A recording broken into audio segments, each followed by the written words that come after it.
Anyway, so there's another little game that I like to do, or just another little, I guess, frame of mind about note reading that I think really helps, again, especially with little kids, maybe ages 6 to 10, 11, elementary school age. But I think piano students of all ages, even myself, this has kind of helped with.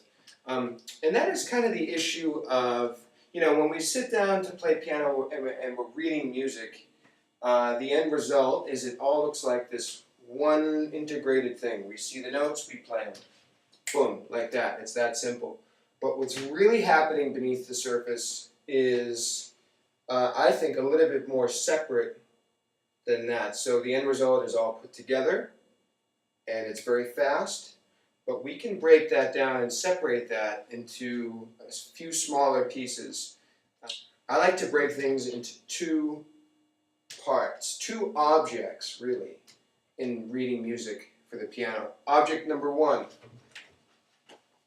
book. Kids love simple things, simple terms. Object one, book. Easy. Object two, you guessed it, piano. Book, piano. Great, simple. So, here's the deal. Here's why I split things into these two objects. The book has characteristics that go along with it in terms of how we relate to it when we read music. The book is the part that we look at. Very important. I'm going to repeat that. The book is the part that we look at with our eyes. It's like reading, I tell all my students this, it's like reading a storybook. Could you read a storybook without looking at it? I don't think so. Can you read a book of music without looking at it? I don't think so. Very important. The book is where we read the notes to get the information, to then go to the second part, the second object, piano, and play. Again, I love these simple words. Book, piano. Now, I explain to my students that they're kind of two people at once when they're reading music. Person number one, you guessed it, is somebody reading a book.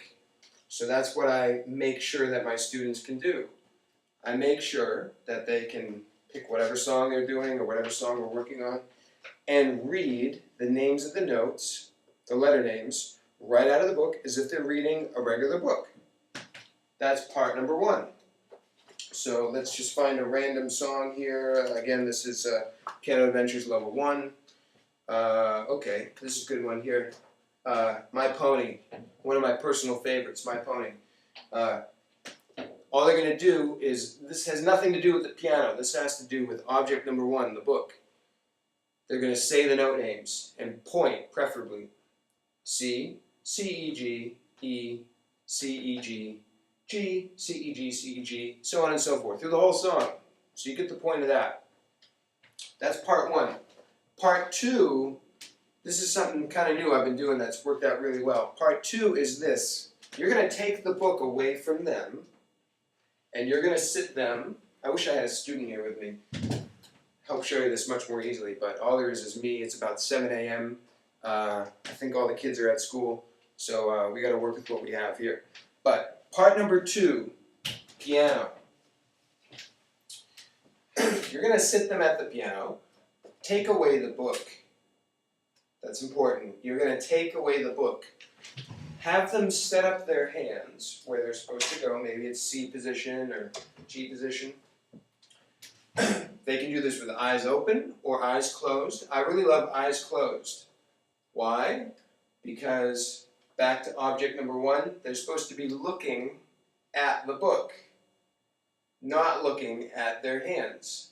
You're going to play the role of number one. You're going to take the book somewhere where they can't see it, and you're going to just simply read the notes to them while they play the notes. So I don't have a student here with me, so I'm going to do two roles at once here. So the teacher, you're going to read them the notes. C.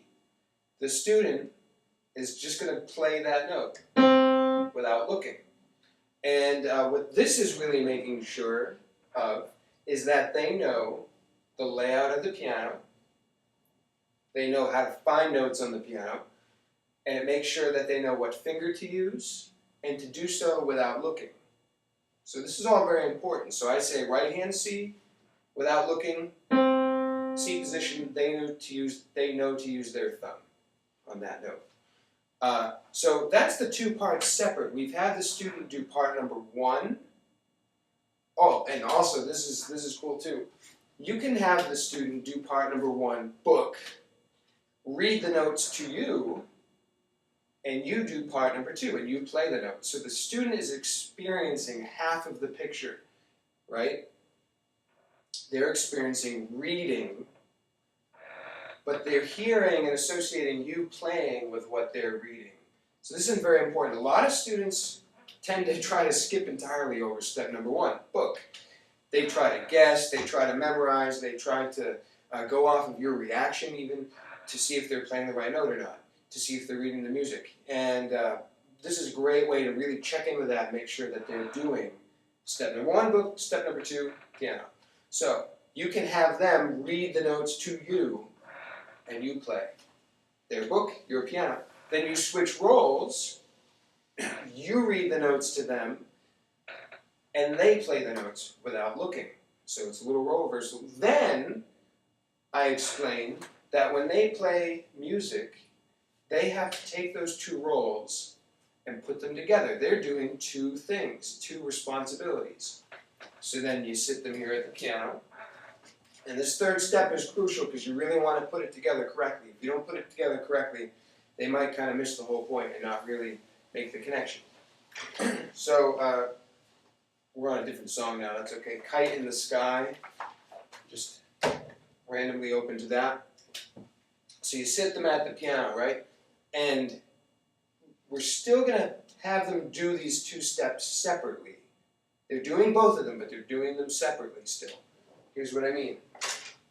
You sit them at the piano, they find their hand position. A lot of times I'll take something and hold it over their hands and cover their hands so they can't see their hands, because I don't want them to really get too used to being able to look down at their hands to know what note to play. Like I said, they should know what note to play without looking. So step number 1, what you do is you could point to the note. You have them say the name of the note out loud. I know this is a very common piano teaching technique. You have kids name notes. I'm very particular about making sure that they name the note before they play it. Okay, that's important because we're keeping that separate. Book, reading, naming. That's first. Second, piano, playing and feeling.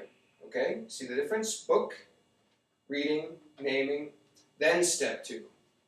Piano, feeling, playing. So I'm going to just pretend to be the student. Here's what they should be doing. It should kind of look like this. Maybe you're holding the something to cover their hands so they can't see it, but it should basically look something like this. It's this song here. So you point to the note. They name it first, C, and then they play it.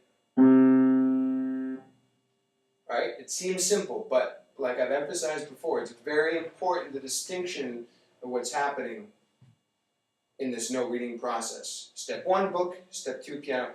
Finally, if it seems like they're getting that, the 3rd step, the final thing to do, is to put it together and see if they can unify everything and read the music just like that.